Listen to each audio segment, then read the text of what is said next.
अस्सलाम वालेकुम। आप देख रहे हैं चैनल JNN। मैं हूं आपका होस्ट रिशाम्स। खुद इस वक्त पाकिस्तान के मेरी वक्त मुताबिक शाम के 7, बरतानिया में दिन के 3 और अमेरिका में सुबह के 10 बज चुके हैं। खुद आज का दिन बहुत अहमियत का हामिल है दो हवालों से। सबसे पहले प्रोग्राम के जो पहले हिस्से के अंदर बात करना चाहूँगा वो रूस और यूक्रेन का जो मसला इसमें खड़ा हो चुका है और दोनों ट्रुप्स आमने सामने आ चुकी हुई हैं। लगभग 2014 से ये कॉन्फ्लिक्ट चल रहा था और आज 7 साल के बाद जर्मन सफ़ीर का कहना है कि रशिया इस वक्त प्रोवोक कर रहा है, यूक्रेन को उकसा रहा है इस जंग के ऊपर। और आज का दूसरा topic duke of Edinburgh, prince Philips, nearly 100 years उनकी वफ़ात हुई। तकरीबन 99 साल के थे। जून 1921 में उनकी पैदाइश हुई और आज अभी बरतानिया के मेयारी वक्त के मुताबिक 3 बजे दिन उनका फ्यूनरल शुरू हो चुका हुआ है। 30 रॉयल फैमिली के मेहमानों को मदऊ किया गया है, जिसके अंदर सुर्खियों में आने वाले विलियम और हैरी का भी कहना यही है कि वो लोग भी शामिल होंगे, लेकिन वो साथ साथ नहीं होंगे। ये देखेंगे भी आने वाले वक्त के अंदर कि आज का जो फ्यूनरल है वो किस तरीके से इख्तिताम पजीर होता है। प्रोग्राम का जो पहला हिस्सा है उसके अंदर यूक्रेन और रूस की जो हवाले से बातें हो रही हैं उस हवाले से सीनियर तजिया निगार CEO channel JNN Ahmad Sagheer साहब मेरे साथ हैं। जी अस्सलाम वालेकुम सर। जी वालेकुम अस्सलाम।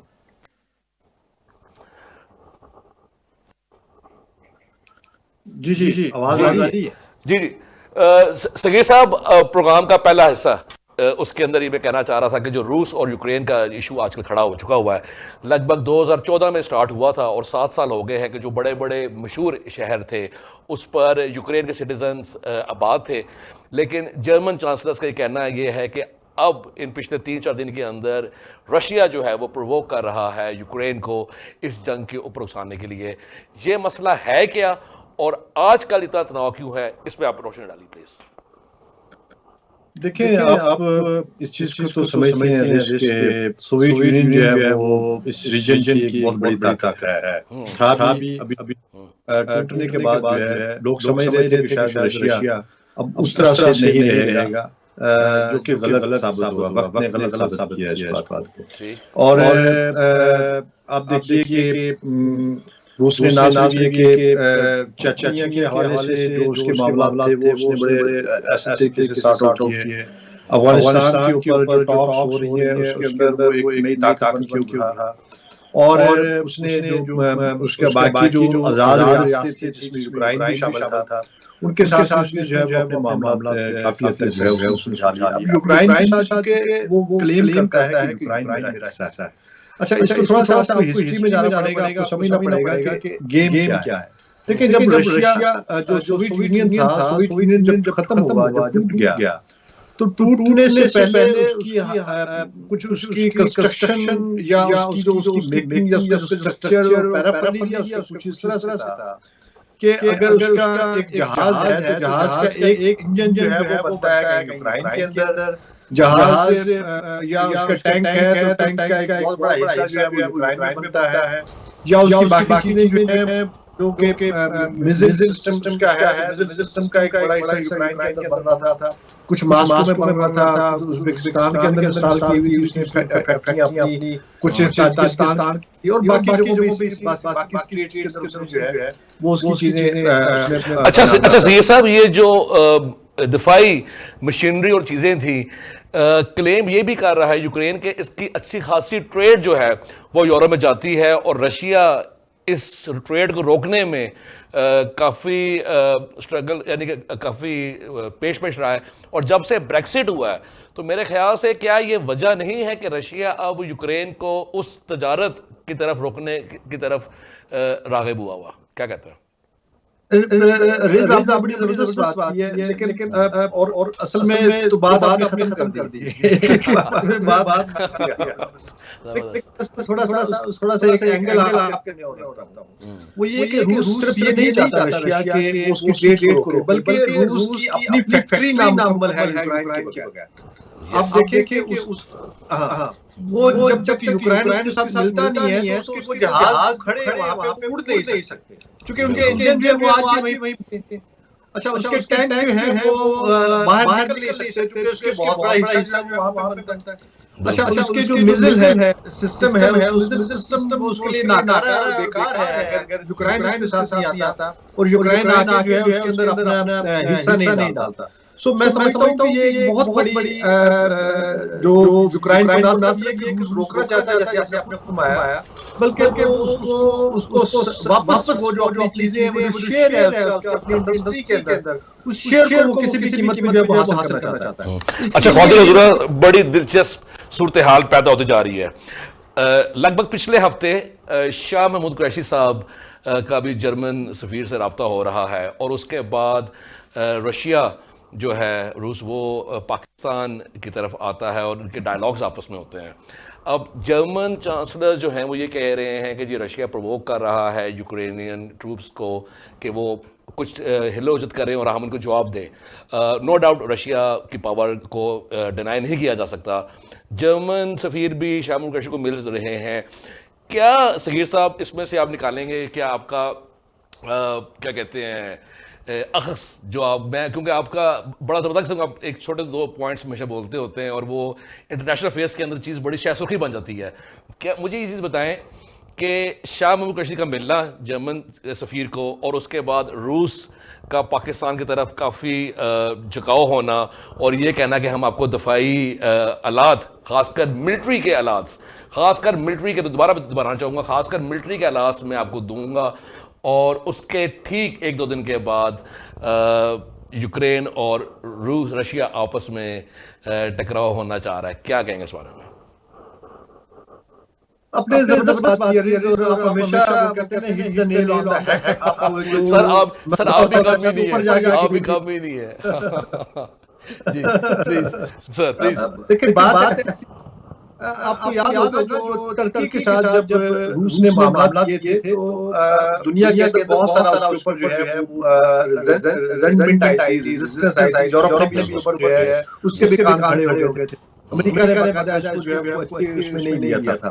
अच्छा, फिर आप देखिए कि उसके बाद पाकिस्तान की रूस के साथ हमारे जनरल, आपको याद होगा पाकिस्तान बहुत कहा जा रहा है पाकिस्तान कोई नहीं है, तो रूस और चाइना वहाँ मुल्क थे जिन्होंने लोग भेजे यहाँ पे और उन्होंने आगे हमारी अफवाज के साथ सामने मशकें की और मैसेज चला गया क्रॉस द वर्ल्ड के नहीं पाकिस्तान अकेला नहीं, पाकिस्तान के साथ खड़ा, पाकिस्तान चाइना। अच्छा, उसी दौरान में जर्मनी भी पाकिस्तान आ गया। जर्मनी ने आगे कहा कि हम आपसे जो है वो लेना चाहते हैं, जो आपके पास जो आपकी पावर है, जो आपकी ताकत है, जो आपके पास एक्सपर्टीज है, हम वो आपकी एक्सपर्टीज का फायदा उठाना चाहते हैं।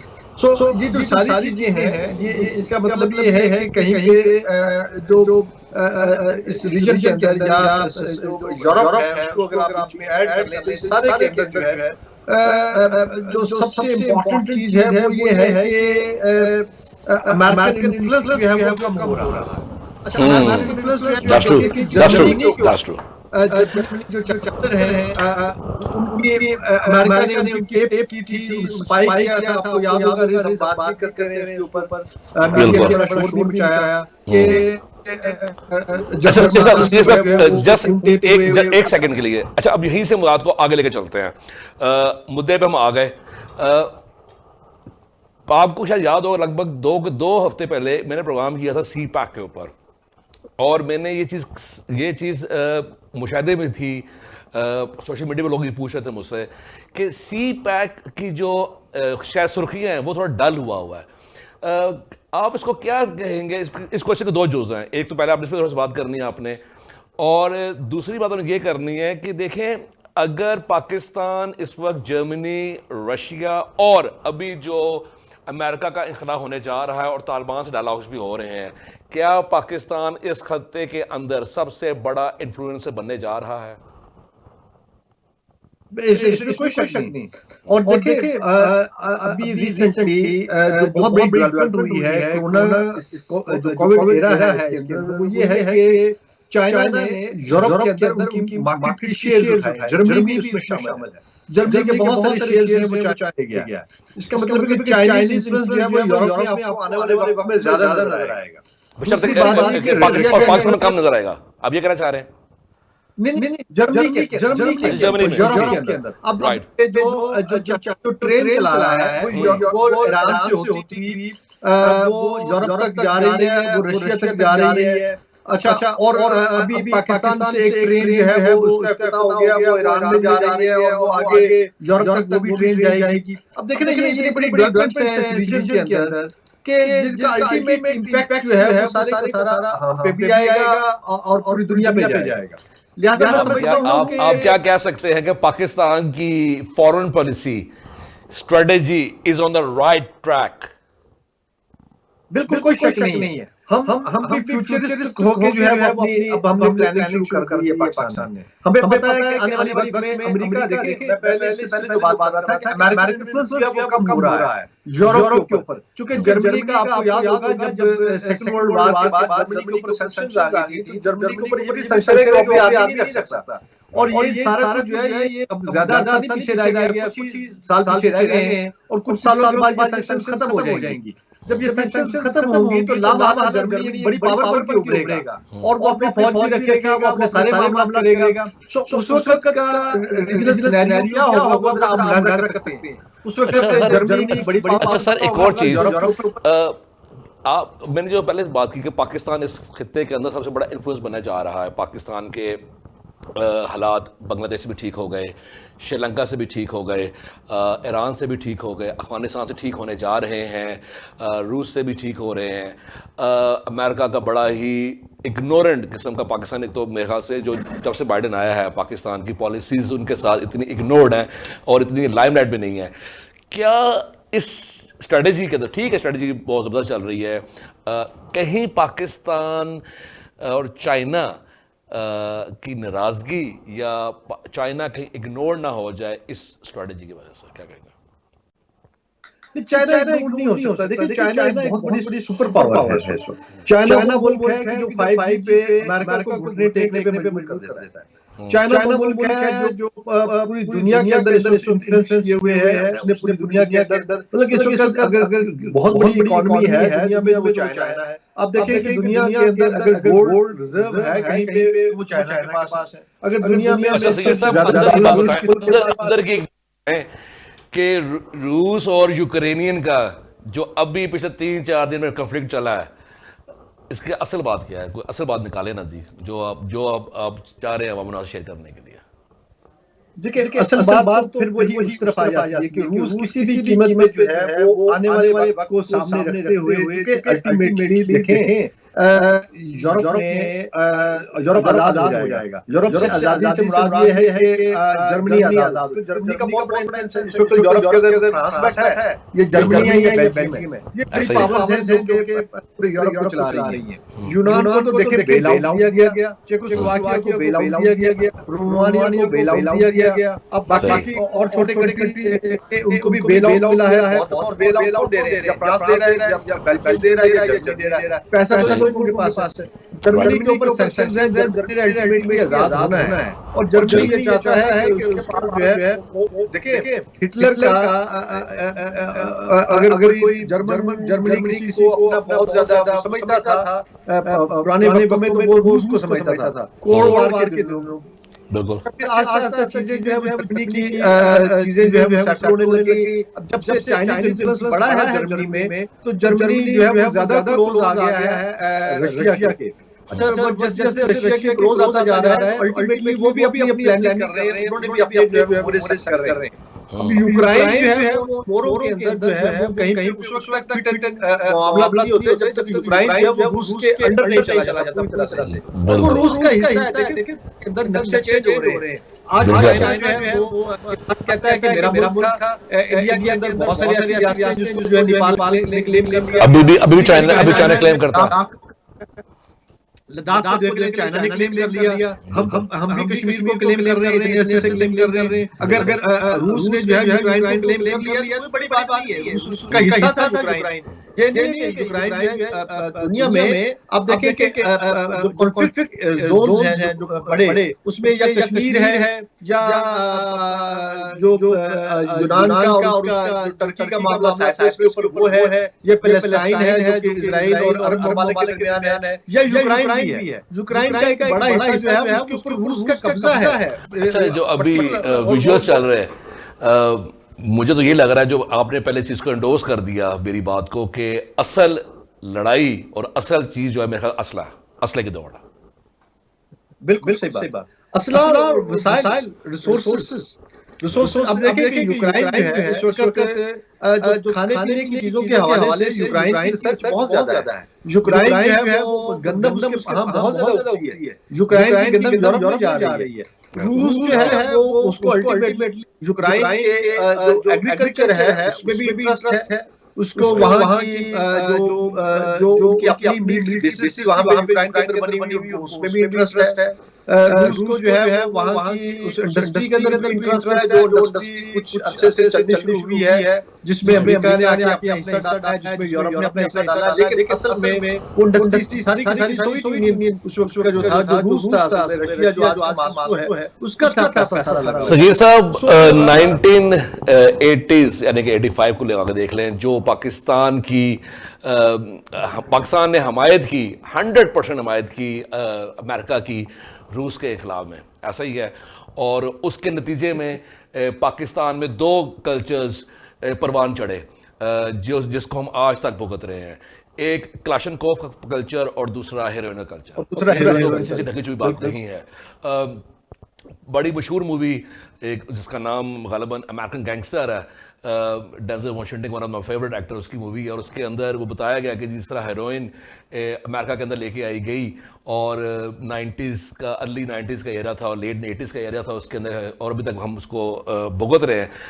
अब अगर यूक्रेन और अब अगर रशिया इस टाइम इतना स्ट्रांग होने जा रहा है और हमारे भी उनके साथ टाइज हो रहे हैं, हम पिछले 10-12 साल एक वो जंग जो हम पे मसलत कर दी गई थी, उससे हम अब आके थोड़ा सा ईज ऑन हुए हैं। खदशा ये है कि अब अगर जो दोस्ती होने जा रही है उसमें हम ऐसे कोई दो किस्म के कल्चर तो हम लेके आ चुके हैं। अब हम इस तरह के कल्चर्स लेके आने की हम पनप नहीं रखते हैं। इससे किस तरह बचा जा सकेगा?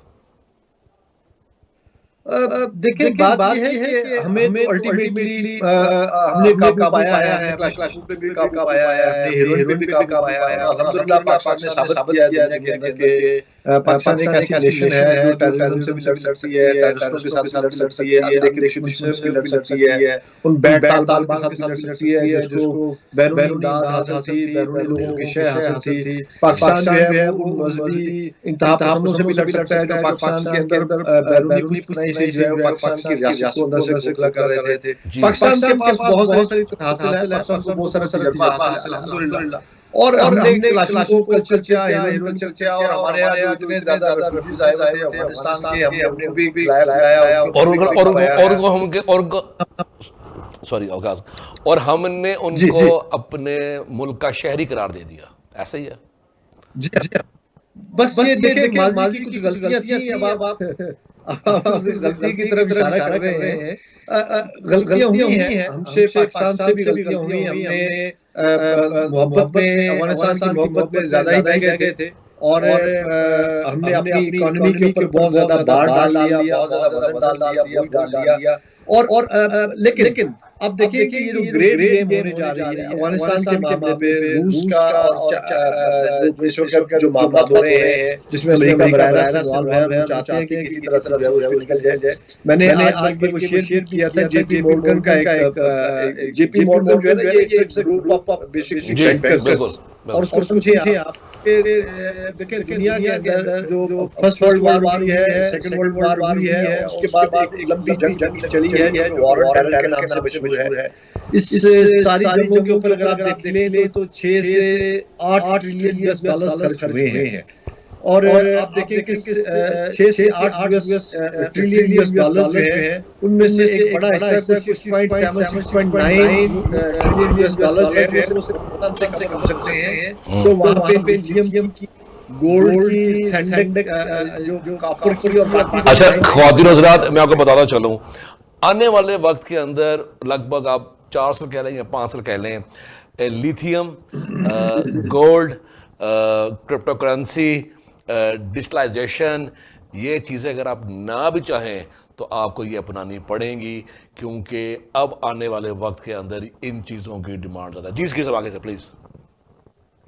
अच्छा, चूंकि देखिए लिथियम जो है ना, ये बड़ी कीमती एक मिनरल है, धात है, और ये होती इस्तेमाल है जो आप मोबाइल की बैटरीज होती हैं। अभी देखें कि जो ये जो बहुत लंबे अरसे तक मोबाइल चलते हैं, 2-2 दिन तक चलते हैं, और महंगे फ़ोन आईफोन जी महंगे फोन है, जो 2.5 लाख रुपए का आता है, उसके बिल्कुल अंदर जो उन्होंने वो यूज की है बैटरी, 2-3 दिन तक भी अब चल सकती है। सो उसके अंदर जो यूज जाती है वो सारी लिथियम यूज होती है। लिथियम बहुत महंगी है, प्रिजर्व करती है एनर्जी को, जिसके अंदर ताकत है कि एनर्जी को प्रिजर्व करे। आगे आने वाले वक्त में आपका अल्टरनेटिव एनर्जी पे हाइब्रिड गाड़ियां आ रही हैं, सारी आपकी कारें भी, ट्रेनें भी, आपकी जितनी भी सारी मोबिलाइजेशन है वो सारी शिफ्ट हो रही है इसके ऊपर बैटरीज पे। और उसके लिए आपको ऐसी बैटरी की जरूरत है जो 8 दिन, 10 दिन, 15 दिन, 1 महीना तक चार्ज रह सके। और उसके लिए लिथियम जो है वो सब तक की एक चीज मौजूद है, अल्लाह ताला की तरफ से है। तो वो लिथियम पड़ी कहां है? वो अफगानिस्तान में पड़ी है। तो अब अच्छा दुनिया ने अच्छा, खुदा की कुदरत है जी। लिथियम की धात भी अफगानिस्तान में, पोपी जब डोडे कहते हैं, उससे जो चीज़ निकलती है, इसकी काश्त होती है, वो भी अफगानिस्तान में, यानी कि डॉलर्स जो बन रहे हैं और जहाँ से बन सकते हैं, वो एक बेल्ट बनती है अफगानिस्तान की और एक बेल्ट बनती है हमारी बलोचिस्तान की। ये सब क्या कहेंगे इस बारे में? जी बिल्कुल ऐसे ही है। मैं उस बात को थोड़ा सा आगे बढ़ाना चाहता हूँ कि अब जेपी मॉर्गन के बारे में कहा जाता है कि he is the king of mines. अच्छा, जेपी मॉर्गन वो है जिन्होंने जो अफगानिस्तान की जो माइंस हैं उसके कॉन्ट्रैक्ट उठाए हुए हैं। अफगान मिनरल जो एसोसिएशन है वहाँ पे, और जो उनका अथॉरिटी है उनका, वो बाकायदा वहाँ पे उनके बंदे हैं और उन्होंने उनसे जो है वो कॉन्ट्रैक्ट लिए। अब इसीलिए वो कहते हैं कि हमें लॉन्ग टर्म पीस चाहिए। अब देखिए कि अमेरिका या यूरोप जो है, अगर वो वाला सारा पैसा जो उन्होंने वॉर ऑन टेरर पे लगाया, पहले दूसरे जंग अज़ीम में झोंक दिया, अगर उसका एक बड़ा हिस्सा अफगानिस्तान से कवर होता है तो ये तो उनकी इकोनॉमी के अंदर बहुत बड़ा इंजेक्ट होगा, एक बहुत बड़ा इंजेक्शन होगा। लिहाजा वो किसी भी इस इंजेक्शन को लेना चाहते हैं, और वो इंजेक्शन को तभी मिलेगा कि अगर अफगानिस्तान के अंदर पीस प्रोसेस होता है। अफगानिस्तान के अंदर तालिबान जो है वो सारी धातें जो है, जो मिनरल्स हैं, वो उनको निकाल लेते हैं, या वहां से गोल्ड निकाल लेते हैं, या वहां से जो स्टील है उसको निकाल लेते हैं। आप देखें कि पाकिस्तान में ये मुद्दल साहब आए थे, मियां साहब के साथ जो मामला थे, तो वो भी उन्होंने इंडस्ट्री जो है वो अफगानिस्तान से लगा रहे हैं, और वो पाकिस्तान से जो रस्ता मांगते हैं कि आप हमें सीपैक में रस्ता दें, वो इसलिए लेना चाहते हैं कि अफगानिस्तान से वो आप लेंगे और उसको इस रीजन से, पाकिस्तान से होते हुए वो इंडिया तक लेके जाना चाहते हैं। जी सिद्दीकी साहब बहुत शुक्रिया। अभी मुझे एक ब्रेक पे जाना है। अच्छा, और ब्रेक के बाद यही से कंटिन्यू करेंगे, और उसके बाद आपने सेकंड वर्ल्ड वॉर की बात की थी, और सेकंड वर्ल्ड वॉर के एक hero duke of Edinburgh prince Philips का आज फ्यूनरल है, उस वाले से बात करेंगे। सो जुड़े रहिए, JNN, take a break. Welcome back viewers. Programme के इस हिस्से के अंदर जिस तरह मैंने आपने इंट्रो बताया था कि आज का दिन बहुत अहमियत का हामिल है।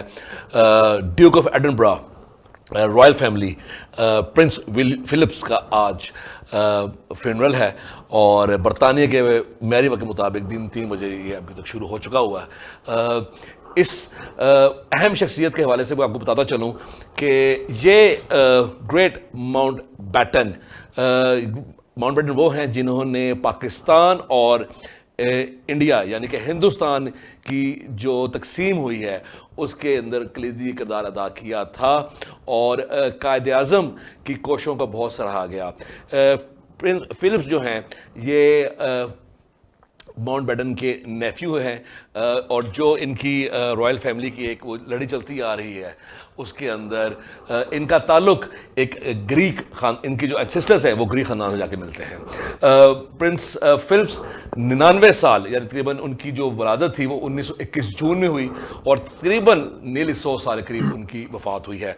30 मेहमान ग्रामी जो रॉयल फैमिली के, उनको से मदऊ किया गया है बिकॉज कोविड-19 बहुत स्ट्रॉन्ग था इंग्लैंड के अंदर, और इस वेव के अंदर पिछले लगभग 6 महीने हो चुके हैं उनकी लॉकडाउन हुआ है। फिर भी उन्होंने 30 गेस्ट को इनवाइट किया, और जिसके अंदर प्रिंस हैरी और प्रिंस विलियम्स जो उनके ग्रैंड चिल्ड्रंस हैं वो भी आए हैं, खुसूसन इस फ्यूनरल के लिए। अहमद सगीर साहब मेरे से दोबारा लाइन पर हैं। सगीर साहब, आपने अस्सलाम वालेकुम। जी वालेकुम अस्सलाम। जी सगीर साहब, आपने बात की प्रोग्राम के पहले हिस्से के अंदर वर्ल्ड वॉर के बारे में बात की थी, तो आज की जो शख्सियत वर्ल्ड वॉर 2 के वेटरन जिन्होंने दूसरी जंग अज़ीम के अंदर बड़ा कलीदी किरदार अदा किया, और ठीक उसके थोड़े अरसे के बाद 1947 के अंदर इनकी शादी भी हो गई क्वीन के साथ, क्वीन एलिज़ाबेथ के साथ।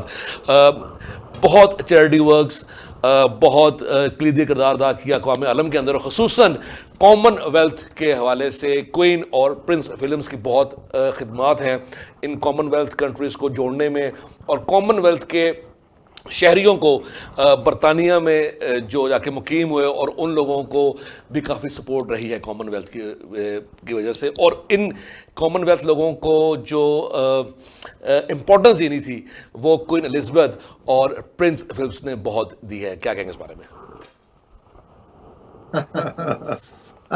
सब आप तो चूंकि यूके के वो है ना बाशिंदे है जी आपका बहुत ज्यादा रहता है, तो आप आपके देखने अंदाज थोड़ा सा टिल्ट आपका ट्विस्ट डिफरेंट है।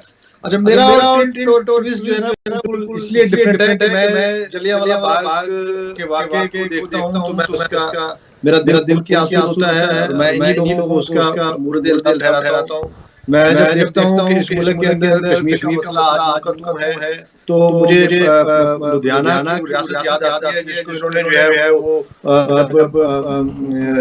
पाकिस्तान की टीम हो रही थी, तो वो जो मिशन आया था उसको इन्होंने इन्फ्लुएंस करके जो है वो रियासत के हवाले कर दी। एक अगर डिस्ट्रिक्ट ना दी जाती तो आज कश्मीर को एक भी रास्ता ना मिलता, और कश्मीर जो है आज इस रीजन के अंदर जिसकी वजह से हमारी 75 की जंग हुई है और 48 साल हम लड़े हैं, तो वो ना लड़ाई होती। मैं ये भी देखता हूँ कि ये ईस्ट इंडिया कंपनी थी जिन्होंने आके इस रीजन में हमारे हमारा यहाँ पे आके कब्जा कर लिया, ये बुरे हैं। मैं ये देखता हूँ कि इन लोगों ने जो है वो किस तरह से जो है वो यहाँ पे कश्तूम का जो है एक बाजार रखा। मैं ये भी देखता हूँ कि यहाँ पे फ्रीडम फाइटर्स थे, चाहे वो जो है वो आप देखें कि राजा अमर हो, भगत सिंह हो, या सरदार चाचा हो, या यहाँ पे इतने भी बड़े नाम हैं कि उन्होंने रीजन सब कॉन्टिनेंट की आजादी के लिए फाइट की, उनको इन्होंने मारा और कत्ल किया, और फिर आप देखें के साथ साथ इलाका है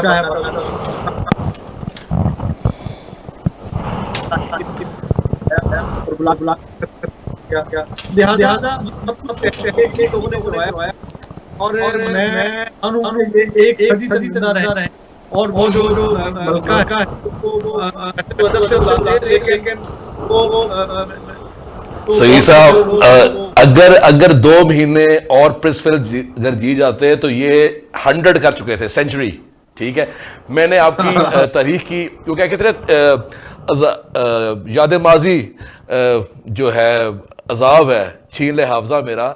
जो तक यादें हैं 1857 की जंग आज़ादी से लेके 1947 तक, मैं आपकी वो बातें सारी मुतफिक करता हूँ, उस पर 100% डोज करता हूँ। लेकिन मुझे अब ये बताएं कि 1971 के बाद जनाब, जब आपका यहाँ पर डैम टूट चुका हुआ था, आपके प्रेसिडेंट जनरल अयूब साहब ने, गौहर अयूब ने यहाँ से लोगों को भेजा कि जाओ आपको इसका कंपनसेट देते हैं, और वो वहाँ जाके लोग आबाद हुए, और 3 नस्लें लोग वहाँ पर जा चुकी हैं।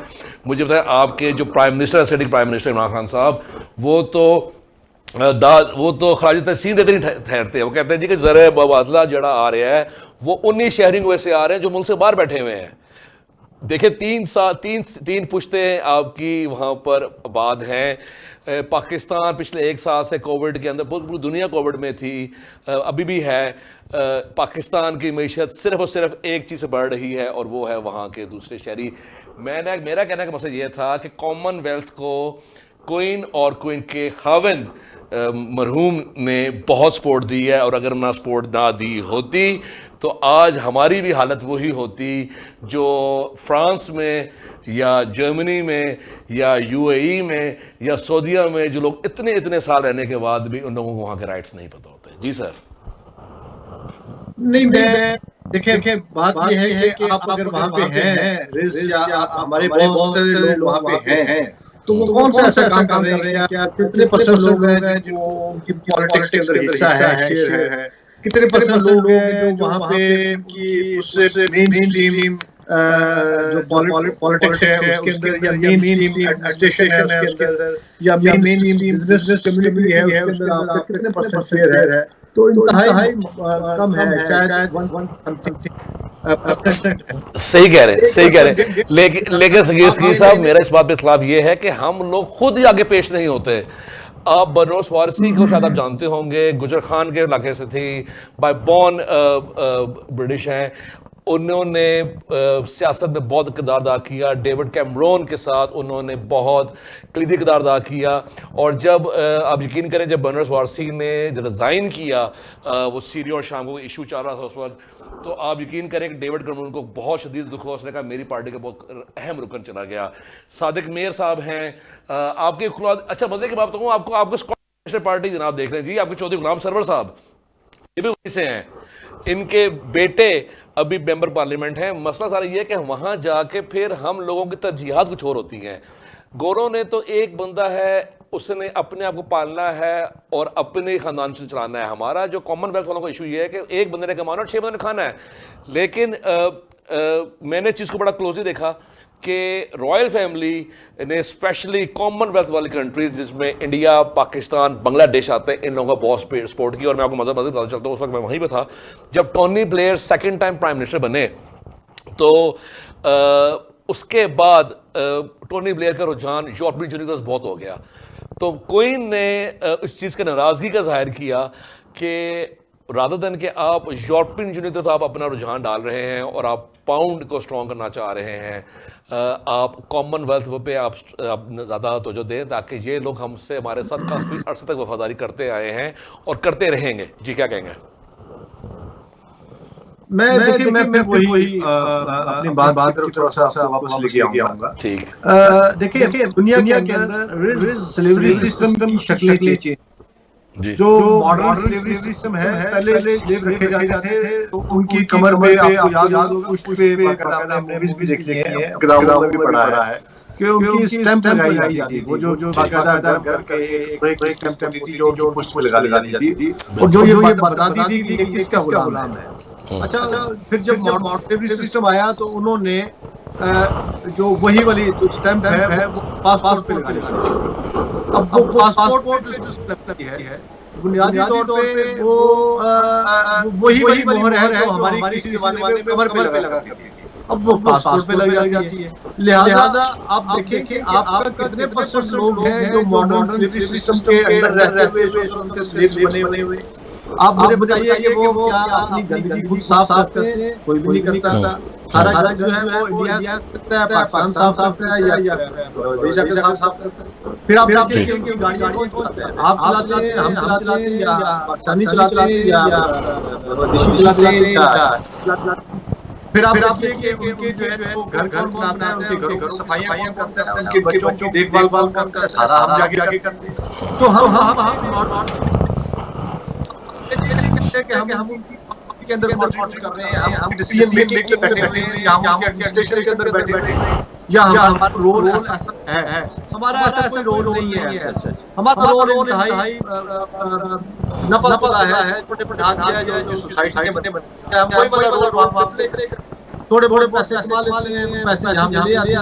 अब उसके ऊपर अगर ज़्यादा करते हैं या ज़्यादा बहुत की बात है। सर देखिए, पिछली हुकूमतें जो थी वो ओवरसीज के ऊपर डिपेंड अगर करती भी थी लेकिन बाहर जिक्र नहीं करती थी। अब तो आप किसी भी सोसाइटी का उठा लें तो वहाँ पर ओवरसीज़ ब्लॉग बना हुआ है जनाब, सिटीजन पोर्टल के ऊपर ओवरसीज़ के लिए बड़ी ज़बरदस्त किस्म की ऐप्स बनी हुई हैं। एयरपोर्ट्स पे आप जाएँ ओवरसीज़ को तो सराह रहे हैं। इसका मतलब ये है कि बरतानिया के रवाबित पाकिस्तान के साथ अज़ल से है, वो तो ख़त्म नहीं हो सकते, क्योंकि जंग आज़ादी के साथ भी हम बरतानिया के साथ थे और वो चलते आए हैं, और बड़ा नरम गोशा रखता है बरतानिया पाकिस्तान के लिए और पाकिस्तान बरतानिया के लिए। आका का गुलाम के साथ और गुलाम के आका के साथ ताल्लुकात खत्म नहीं होते। अच्छा, हम हैं वो आका है, वो आका रहे। सर लेकिन जब आज़ादी की जंग लड़ी गई तो उस वक्त भी तो यही चीज़ थी कि हिंदुस्तान को हमने आज़ाद करवाना है। ऐसा ही है, एक मेन कंसेप्ट था कि हिंदुस्तान को आज़ाद करें, बाद में हम लहदा हो जाएंगे। ऐसा ही था जब हमने लड़ाई ही हमने इकट्ठी लड़ी है, और हमने जब सालसी करवानी थी तो हमने जब इन्हीं से सालसी करवानी थी, और तो फ्रीक भी शामिल नहीं हुआ। अमेरिका ने कोशिश की, अमेरिका नहीं कर सका, अमेरिका फेल हो गया, बरतानिया नहीं की, क्योंकि वो काबिज रहा है। तो आप इससे दामन छुड़ा, वो क्या कहते हैं, कंबल को मनु छुड़ाना चाहता है लेकिन मैं कमर नहीं छुड़ाना चाहता। ये सारे वही चीज़ है कि अगर 100 साल वो लोग हुकूमत कर गए हैं और वो उसके बाद आपको आज़ाद भी आप हो गए, लेकिन अभी भी आपका सरकारी निज़ाम देख लें, इट इज़ स्टिल ब्रिटिश। आपका लॉ का निज़ाम देख लें, इट इज़ स्टिल ब्रिटिश। आपका ट्रेन का निज़ाम देख लें, इट इज़ स्टिल ब्रिटिश। आपके पेंशन्स का निज़ाम देख लें, स्टिल ब्रिटिश। आपके बहुत से ऐसे डॉक्यूमेंट्स, हाँ, आपकी प्रॉपर्टीज़, आपकी अराजीज़, ये स्टिल ब्रिटिश हैं। सर आप देखें, मैं आपकी बात को बिल्कुल डोज करता हूँ कि गुलामों वाली ज़िंदगी गुजारी है और वो चीज़ें लेके चल रहे हैं, लेकिन मैं अभी भी कहूँगा कि कॉमनवेल्थ वाले लोग गोरों के साथ बड़े ठीक रहे, लेकिन आने वाली नस्लें जो हैं, इनको सोचना पड़ेगा कि हमें इसको आगे किस तरह लेके चलना पड़ेगा। हम कॉमनवेल्थ से 1988 में अलग हो गए थे। 81 में कॉमनवेल्थ से हमने पीछा छुड़ा लिया। उसकी वजह है कि कॉमनवेल्थ की इतनी ज्यादा पाबंदियां थी, इतने ज्यादा मसाइल थे कि हम कॉमनवेल्थ के साथ चलना बड़ा मुश्किल था। और इनकी आपको पता है, इनका कॉमनवेल्थ का मेंबर जो है वो कनाडा रहा है, कनाडा जो है वो कॉलोनी रहा है, जो कॉलोनीज थी वो सारी कॉमनवेल्थ में ऑस्ट्रेलिया भी है, कनाडा भी है। तक गेम की हद तक तो हम हैं कॉमनवेल्थ के अंदर, लेकिन प्रैक्टिकली हम कॉमनवेल्थ के अंदर हम उसका हिस्सा नहीं रहे। अच्छा चले सर ये बहस तो बहुत आगे चली जाएगी। प्रैक्टिकली तो हम कॉमनवेल्थ में भी नहीं हैं, प्रैक्टिकली तो हम सार्क में भी नहीं हैं, प्रैक्टिकली तो हम G8 में भी नहीं हैं, लेकिन खैर वो बात आगे चलती रहेगी। मैं सिर्फ आखिरी आपके साथ सर आप 30 सेकंड लेना चाहूँगा। एक नया दौर रॉयल फैमिली के अंदर शुरू होने वाला है। 2 शहजादे जो हैं उनमें भी इतनी ख़ास बातचीत नहीं है। एक कनाडा मुकीम हो गया है और मलका भी इस वक्त 90s प्लस में है। कैसा देखेंगे चीज़ को? देखिए बात ये है कि वो एक कहावत है कि कल नहीं कर है ये, या दिन को दे और रात दे, क्या खूब सौदा नकद है इस हाथ दे। उन्होंने पूरी दुनिया में डिवाइड एंड रूल की। आज डिवाइड एंड रूल इनके घर में हो रही है और ये होगा। ये नसीब का लिखा है और यही किस्मत, यही फेट है, और यही वो सब कुछ है जो आप करते हैं, आप करते हैं। यानी कि आपने अखस निकाल ही दी है, जबरदस्त के डिवाइड एंड रूल उन्होंने वहां किया था, तो अब इनके खानदान में डिवाइड एंड रूल होगा। खानदान में अब देख लेंगे सबका खानदान जो है वो बट गया है, बिल्कुल हिस्सों बकरों में एक दूसरे के दुश्मन है, एक दूसरे की जान एक दूसरे को देखना नहीं चाहते, एक दूसरे के खिलाफ साजिशों में लगे रहते हैं, एक दूसरे को मारने के डर पे रहते हैं। तो वो ब्रिटिश फैमिली जिसने किसी जमाने में दुनिया पर रूल किया था, आज वो अपने बोझ तले दब गई है। और मैं खुश होऊंगा उस वक्त जब ये उसी तरह जलियांवाला बाग वहां पे भी इनके घर भी होगा और ये एक दूसरे को मार के और एक दूसरे से बचने के लिए किसी छलांग लगाएंगे। तो यकीन करें हमारे पे ठंडक होगी, क्योंकि हमने देखा कि हमारे लोगों ने जलियांवाला बाग में गोलियां खाई हैं और इनको भी खानी है। ये अभी बहुत ही वसी तजर्बा, बहुत ही वसी एनालिसिस, बहुत शुक्रिया आपका। ख्वातीन हज़रात, एहतियात इलाज से बेहतर है। कोविड-19 की तीसरी वेव जारी और सारी है, और दुआ है उस रब काबा से कि हमें और आपको इससे महफूज रखे, अपने और अपने चाहने वालों का बहुत ज़्यादा ख्याल रखें। मुझे इजाज़त दीजिए, कल तक के लिए रिश शैम्स साइनिंग ऑफ।